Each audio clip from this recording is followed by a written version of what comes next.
Hey beautiful people, welcome back to my channel. Ria this side and I'm a cabin crew by profession with Air India. So yeah, as you have already get to know from the thumbnail that today's video is gonna about requirements to become a cabin crew. क्या requirements हैं जो एक candidate को चाहिए to become a cabin crew. So हम लोग एकदम start करेंगे कि क्या क्या चीज़ें हैं. So I have everything written in this diary because I really don't want to forget any of the step which is very crucial for you, for me and for the company also. So yeah, because before going to the interview you need to be well prepared for the interview. So अगर आपको लगता है कि आप पे कोई problem है या कुछ रिक्वायरमेंट जो है वो आप फुलफिल नहीं कर पा रहे हो तो उसमें आपको काम करना होगा and then only you go to the interview. So yeah, without further ado, let's just start. So the first requirement is, firstly let's just talk about the educational aspects. So आपकी एजुकेशन, आपकी qualification क्या होनी चाहिए to become a cabin crew. So for the domestic airlines, जो हमारी domestic airlines है जितनी भी, for example Air India, IndiGo, Akasa, SpiceJet and अगर कोई और भी हैं तो मतलब बहुत सी हैं but I couldn't recall the names. So या ये सब जो हैं इनकी जो एजुकेशनल क्वालिफिकेशन है it's just 12th pass with the recognised board. Okay, ऐसा नहीं है कि कोई सा भी बोर्ड हो जो एग्जिस्ट भी नहीं करता हो. Yes, for the domestic airlines your educational qualification should be 12th pass which usually we say 10+2 pass with the recognized board and yes, minimum 60, maybe 60 marks. yes, but या 60 से कम भी होते हैं तो आई थिंक ऐसा कोई इशू होता नहीं है कैबिन क्रू में. सो अगर हम बात करें इंटरनेशनल की, तो इंटरनेशनल में आपकी ग्रेजुएशन होना बहुत ज़रूरी है. किसी भी स्ट्रीम से आप एजुकेशन कर सकते हैं. इवन आप 12th में कोई सी भी स्ट्रीम चूज़ कर सकते हैं. देयर इज़ नथिंग हार्म जिससे आपको लगता है कि नहीं कैबिन क्रू के लिए कोई स्पेसिफिक स्ट्रीम है, तो ऐसा नहीं है. आप कोई सी भी स्ट्रीम चूज़ कर सकते हो. I am so sorry, choose कर सकते हो. And for international you will have to do graduation anyhow and yes for that also you can choose any stream. आप किसी भी स्ट्रीम में ग्रेजुएशन कर सकते हो. तो उसके बाद हम आते हैं दूसरी चीज़ में which is age criteria. Age क्या होना चाहिए? फ्रेशर्स की एज 18 to 27 ईयर्स के बीच में होनी चाहिए. वेयर एज जो एक्सपीरियंस है मीन्स वो जो किसी दूसरी एयरलाइन में काम करते थे and then they wanted to join another airline, तो उस एयरलाइन के अकॉर्डिंगली आपको till 35 of year you are eligible. Means जब तक आप 35 के हो जाते हो तब तक आप एलिजिबल हो. 36 हुआ तो यू आर नॉट एलिजिबल. तो till 35 यू आर एलिजिबल. ठीक है. तो for fresher it is 18 to 27 and for experience till 35 years. Good. Okay, so coming to the next point. Yes, identity, Indian identity, मतलब जो proof होना चाहिए that you are Indian. Okay, तो yes आप वो कर रहे हो, एयरलाइन का इंटरव्यू दे रहे हो, डोमेस्टिक एयरलाइन है, so they will definitely hire Indians, right.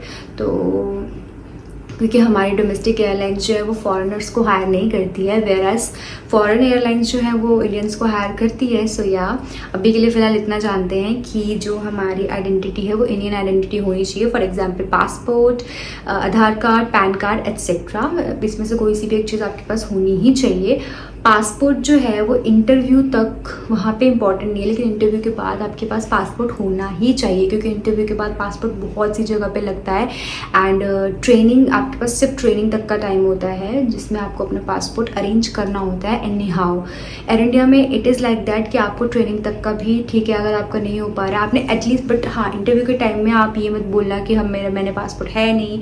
Just set कि हाँ मैंने अप्लाई किया है तो गुड टू गो, है ना. आपको अच्छा होगा कि हाँ ठीक है उन्होंने अप्लाई किया है, आ जाएगा थोड़े दिन में. येस, तो ये आइडेंटिटी हो गया. Now let's just come to the main part which is minimum height. क्या हाइट रिक्वायरमेंट है, तो for females it is 155 centimetre.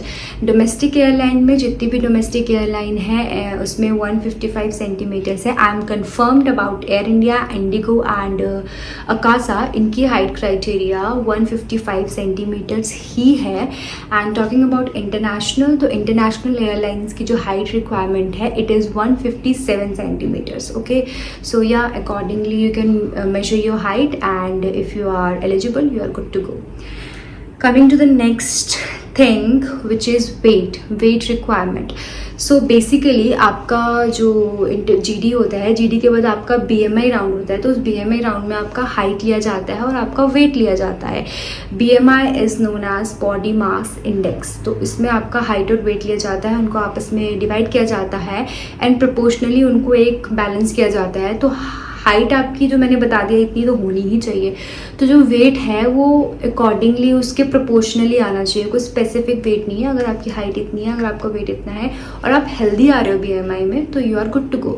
लेकिन अगर आप ओवर वेट आ रहे हो, आप अंडर वेट आ रहे हो, तो आपको मैनेज करना पड़ेगा, वो आपको मे भी रिजेक्ट कर देंगे उस टाइम, इसीलिए so be careful with your health. अपना वेट को थोड़ा मेंटेन करके चलो। BMI इजीली गूगल में जाके कैलकुलेट हो सकता है, आप अपनी वहाँ हाइट डाल सकते हैं, वेट डाल सकते हैं, वो आपको वो कंपास होगा, वो आपको दिखा देगा whether you are healthy, underweight और ओवर वेट। तो या उसके अकॉर्डिंगली अगर आप अंडर वेट हो तो गेन करो, और आप ओवर वेट हो तो प्लीज़ लूज़ करो वेट। तो या उसके अकॉर्डिंगली आप जाके वहाँ पे देख सकते हो, आप लिख सकते हो BMI कैलकुलेटर, वो आ जाएगा वहाँ पे। Okay, and coming to the next part, हाँ BMI की रेंज क्या होना चाहिए। जब आप कैलकुलेट करोगे ना तो वहाँ पे भी आपके पास वो रेंज आएगी, तो जो हेल्दी रेंज होगी वो 18 to 22 होगी फॉर फीमेल्स, ठीक है।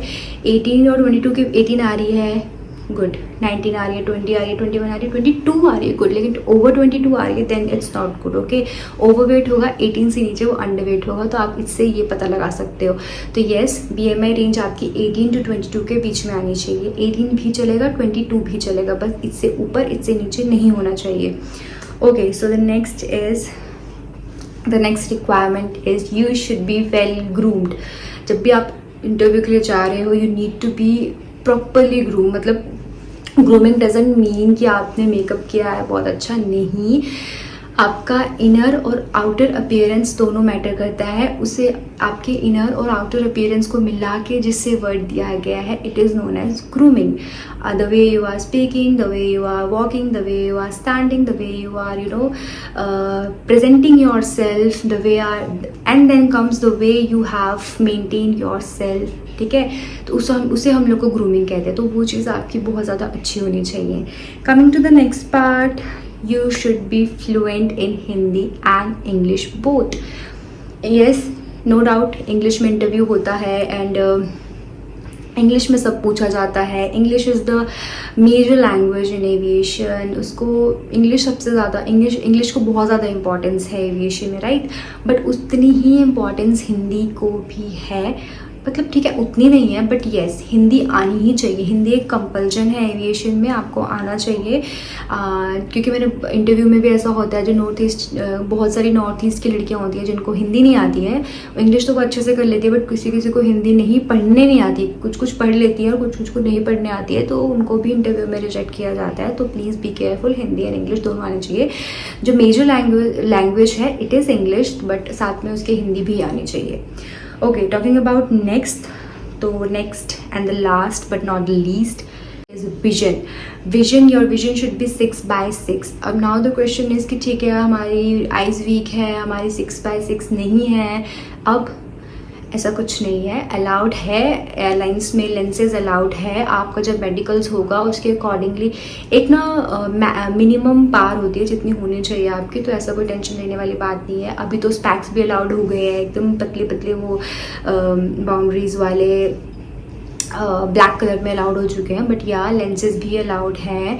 तो ऐसा कोई एज सच वो नहीं है कि आप मतलब नहीं कर सकते। सो या अभी तो वैसे वो कलर्ड लेंसेज अलाउड नहीं है, बट या जो दूसरी कॉन्टैक्ट लेंसेज होती है वो अलाउड है। So don't be worry about that. आपकी विजन थोड़ी सी कम भी है, मेडिकल में आपको लिखा जाएगा, उसके अकॉर्डिंगली आपको स्पैक्स भी है तो भी कोई दिक्कत नहीं, आप जाओ इंटरव्यू दो, बट स्पैक्स निकाल के इंटरव्यू दो। एंड मेडिकल में जब आएगा तो वो आपको लेंसेज लिख के देंगे, आप खुद लेंसेज बनवा लो, आप लेंसेज डाल के जाओ, उनको पता है लेंसेज डाल लिए कोई प्रॉब्लम नहीं, क्योंकि फ्लाइट में भी अलाउड है। हमारी ग्रूमिंग जब हमें पढ़ाई जाती है तब भी वहाँ पे हमें बताया जाता है कि lenses are allowed, even spectacles are allowed, तो don't be worry about that. Okay, so I think that's all for today. Yes, that's all for today, and I'll be back soon with some more videos, some more interesting videos, and yeah, don't forget to subscribe my channel if you found this video helpful. Please like this video, and we'll meet soon. Bye bye.